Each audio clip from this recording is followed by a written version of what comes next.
It might sound strange, but a really useful analogy for meditation practice is an elephant. Often in life we want to get everything done as quickly as possible. But when it comes to learning, that's maybe not the most skillful approach. But if you think about an elephant and the way that it moves, there's something really majestic about it. It's steady, it's slow, but it keeps moving forward. And with meditation, it's about regular, consistent practice, just showing up time and time again.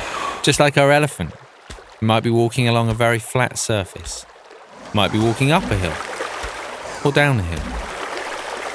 It might be passing through a clear open space or a dense sticky jungle. The elephant doesn't really mind. It just focuses on one step and then the next and then the next. If we can bring this quality to our meditation practice, then we don't have to worry about progress or be in a hurry to get anywhere. And we don't have to stop because we've overexerted ourselves. We just keep going with that gentle, steady, consistent effort.